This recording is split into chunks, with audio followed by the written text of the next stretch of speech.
all his life. And sometimes I'm taken aback by some people who enjoy the rights Raila has fought for, including political parties. There are those who now lead political parties and abuse Raila Amolo Odinga without knowing that without Raila Amolo Odinga, you would not be leading those parties that you're leading today. They don't know. And I say, woe unto you. I say, woe unto you. There are those who forget the legacy of Raila Amolo Odinga. We have the Constitution of Kenya 2010. There are people here today. When Raila was fighting for this Constitution, they said no to that Constitution. I want to remind you that without Raila Amolo Odinga, we will not be having this Constitution. I remember many times when Raila has been tear-gassed and was nearly killed. Therefore, before you open your mouth to talk against Raila, remember what he has fought for and what he has stood for. And today, I want to remind all Kenyans that he was a peacemaker. Raila was a peacemaker. And even today, we can see that Raila can bring Uhuru together, and Ruto is here as president.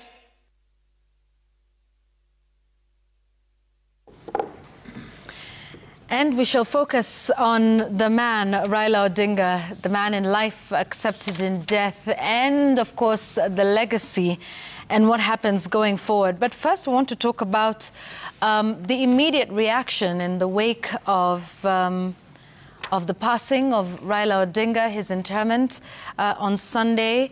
And was it even 48 hours before it erupted? Perhaps a wound that in this country has always been, on the surface, but we always put a Band-Aid on it. And I'm talking about tribal politics that erupted first with a statement that was made by the Nyeri governor, Mutahi Kahiga. He, of course, made an apology, tried to explain it, was removed, ejected as the vice chairperson of the Council of Governors. The reactions we saw from the other side were swift and swung so far to the other side and to the left, and has sparked quite a huge conversation at the moment here in the country. And so that is where, ladies and gentlemen, we want to begin our conversation here this morning, that this is something that has really erupted in the wake of that. And perhaps the only way to do this discussion justice is to have what I think is an open, honest conversation about tribe in our country. And I'm hoping that's something we can do here, and we can also do, with those who are watching us, because in many ways we refer to all of this, we use euphemisms, we use all of this community. Let's talk about tribe, shall we? There is a problem. Iko shida kwa Manyata, Linus? Yes, there is a big problem, and this is Kenya's elephant in the room, ethnicity. And, watching the reactions to what Governor Mutahi Kahiga said exposes, in my view, not just outrage, because there are those who are genuinely outraged, but also the hypocrisy of a lot of Kenyans. Because let's face it, you remember the clip that was circulated with the governor of Nyeri speaking? And the one thing that also comes through is he had a recipient audience that was listening to his storytelling as he went on saying really bad things about Raila Odinga. And I was looking at that clip and saying, why is the whole clip sounding this way? It is because of years of socialization in this country that socializes people to think that it is okay to think of your tribe first. At the ethnic level, we are really, really inward looking. But the other tragedy is, throughout the history of this country, we've done so little to confront the ethnicity question. We offer, what can I call it, solutions and proposals that are not very genuine. When we have an organization like the National Cohesion and Integration Commission, NCIC, how much has it achieved in tackling this ethnicity question? Yet, in my view, Tim, and we speak here as 5 tribes around the bench, 5 united tribes, that there is a problem and we need to fix it. And there are problems at 2 levels. Yeah. There is a first level problem, in my view, of an ethnic rivalry that was planted at independence, actually shortly after independence, which I think the closest we've come to addressing it was in the election of 2022, when there was a joint ticket of Raila Odinga, a Luo, and Martha Karua, a Kikuyu. There's never been that kind of a ticket, to the best of my recollection. There is a serious issue of historical rivalry between the Kikuyu community and the Luo community. And the nerves are very raw when it comes to elective politics, especially presidential politics. Why is that? It's because of 1969. In 1969 was the 3rd year now of the liquidation of Jaramogi Oginga Odinga by Jomo Kenyatta, a Kikuyu. And 1969 had a number of events that really just destroyed relations. That, ironically, it's the Kikuyu and the Luo that were in KANU, the party that led the country to independence. They were together. But came the parting of ways between 1966 and 1969. In 66, there was the assassination of Tom Mboya on the 5th of July, 1969, by Naashon Isaac Njenga Njoroge, who shot the late Constitutional Affairs Minister in Tom Mboya Street. And then in October, there was the opening of the Russia Hospital. Which is called Nyanza General Hospital, which was opened by President Kenyatta. And of course, the tensions that had built over time because of the assassination of Tom Mboya spilled into this event. And there is the marginalization of the party that was called the Kenya People's Union by the government. So in a way, the year 69 saw the first confrontation of an ethnic state and an ethnic competition. That's between the Kikuyu and the Luo. It got even more complicated when oathing was now started to be implemented in central Kenya, where members of the Kikuyu community were invited to Gatundu, the home of President Kenyatta, to take an oath to defend the presidency. Under the presidency should not leave the house of Mumbai. That was the oath. And this oath was conducted as per historical accounts by the inner circle of the former president, the inner circle that included his former, that time his bodyguard, Arthur Wanyoke Thungu. So it said that it was in the presidential escort quarters that the oathing was taking place, and the community was swearing that leadership would not leave that community. There is, I mean, it's been many years since independence, over 50 now, and the country has moved on. A lot of... Has it? A bit, because you have young people who have absolutely no idea what 69 was all about. But every election, you will get these sentiments being expressed. And a relatively young politician last election actually invoked 69. Yeah. And the oath that, hey, we took an oath not to vote that way. This oath needs to leave the country's political space. And when you look at the effort that President Uhuru Kenyatta put in the last election, sometimes I don't know what his thoughts were. I'm just trying to interpret why there was so much effort. Remember, this was the son of the president at the time, President Jomo Kenyatta, and now moving to support the son of the opposition leader that was being ostracized, Jaramogi Oginga Odinga. In a big way, if the election had gone the Uhuru way, probably this question of 69 would have been addressed. And so when you listen to the Kahigas, who I'm sure was a young man at the time when this oath was being taken, there are those who are still in that kind of space. And I know some Kenyans think this is a conversation that should not be had, but this is a conversation that should be had so that it can be laid to rest, so that there is some healing and progression, so that you don't have people believe, because in the 60s and 70s, it actually became normal to think of government as a community and to think of opposition as a community. Mm-hmm.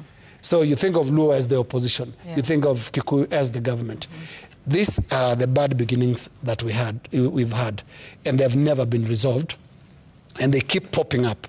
They keep these feelings keep coming up to influence the thinking, influence the campaigns, and also the direction of the country. And this is something that must be faced.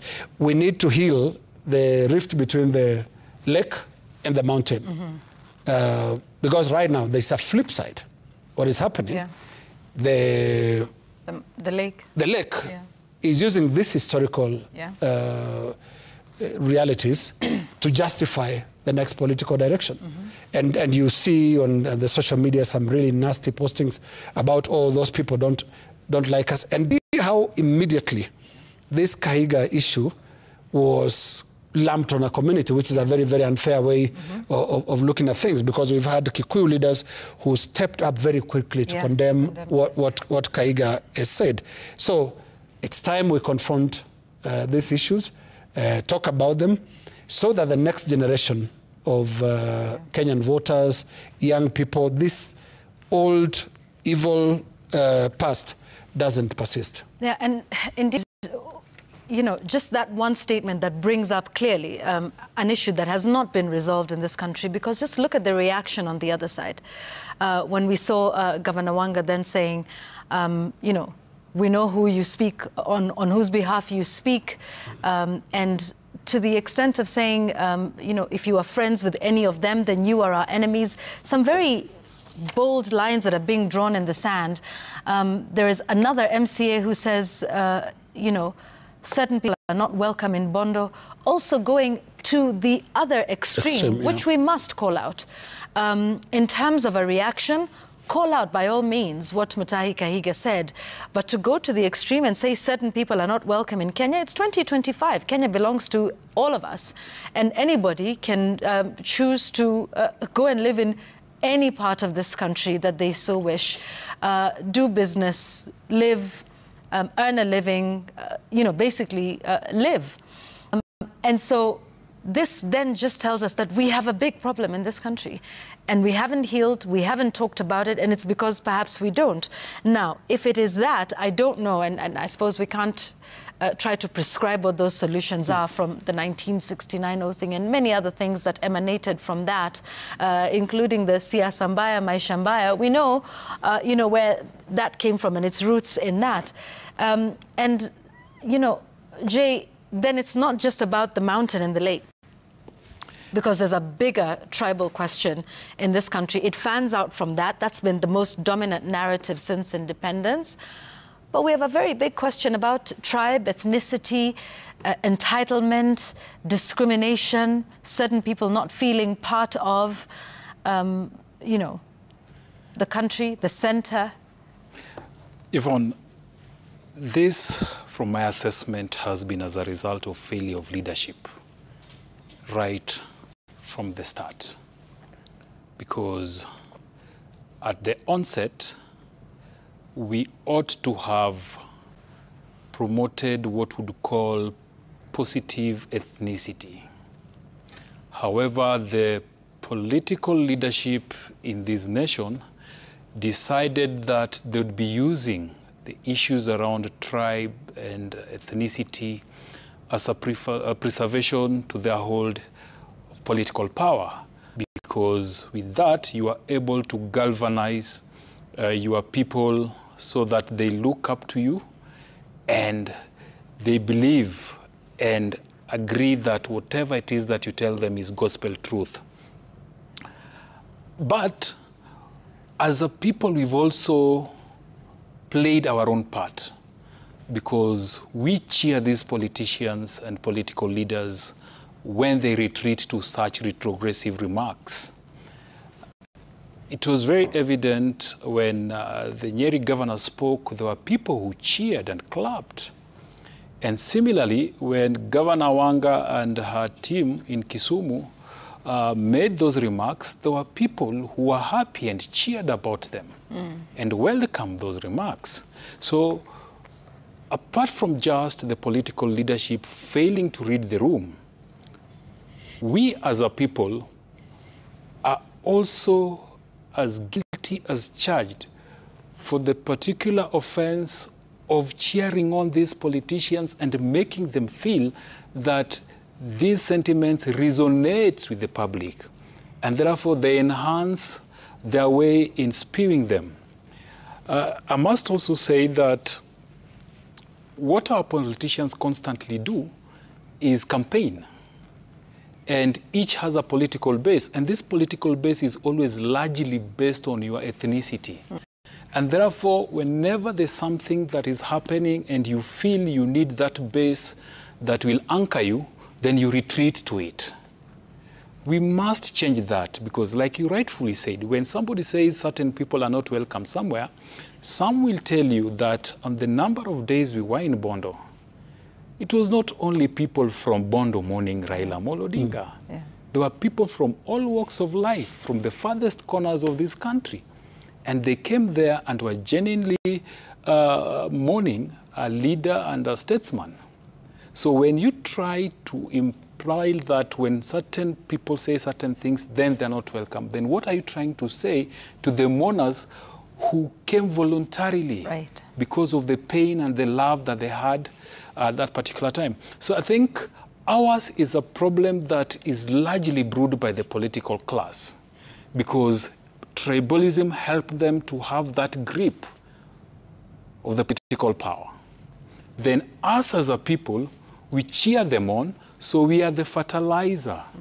We are the manure that makes them think that it is okay to spew such kind of retrogressive remarks, and also to stand in national podiums and fail to read the room and say things that I doubt they would say if it befell on one of their own. Yeah. Yvonne, on the same thing, you know, it's great to have an identity. You know, you say, I have a culture, I have a belief system, I have an identity, I know where I come from, I can name my grandfathers up to the 15th one. And it's great that you know where you belong. But I think we misuse it almost every single day. We misuse that ethnicity. Because I remember, and I was reading an article on March 18th, 2008, Raila Odinga, who was the prime minister, that was former Prime Minister Raila Odinga in 2008, it was right after the 2007-2008 post-election violence, addressed the House. And he spoke out against this politics of deep-rooted ethnicity and tribalism and division. And he said this. He said, when he was contributing, he said, at the moment, we know that if you're going to attend an interview, you have to look at the panel that is going to interview you for employment. If you are a Mutua and you do not see a Kamba in that panel, then you have no confidence that you will be hired.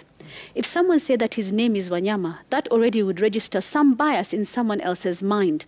If it is a Kamau, one already knows that is not the person they were looking for. At the end of it, people say that we are looking for merit. What sort of merit are you looking for?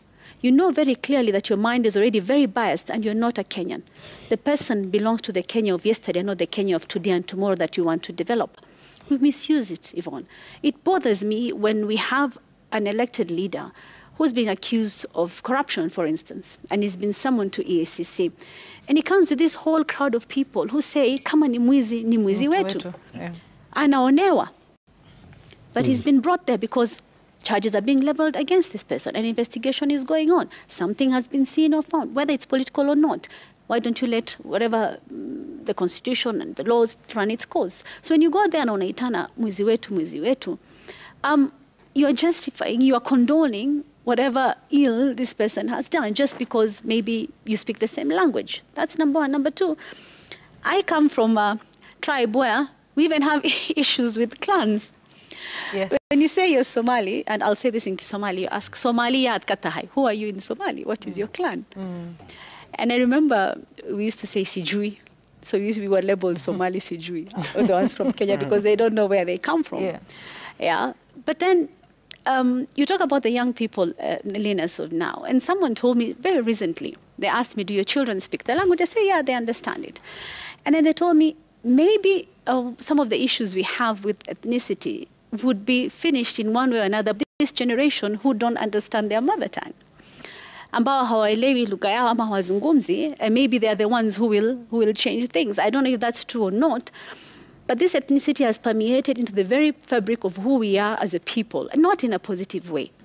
I met someone at an international conference, and people introducing themselves and talking about where they come from, what their traditional foods are, whether they have a language, and somebody saying, my traditional food is this, or we have a language, we have this culture.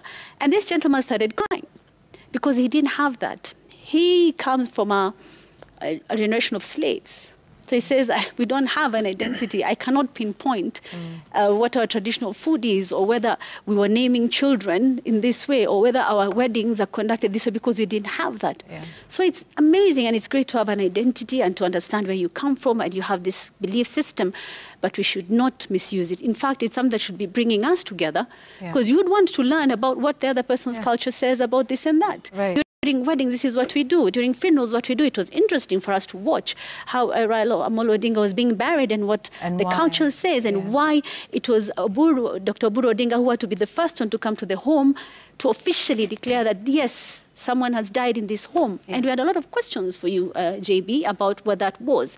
So rather than letting this culture alienate us, you should let it bring us together and learn about what our cultures stand for and what they are. But yet that's not what we saw and witnessed, even on social media.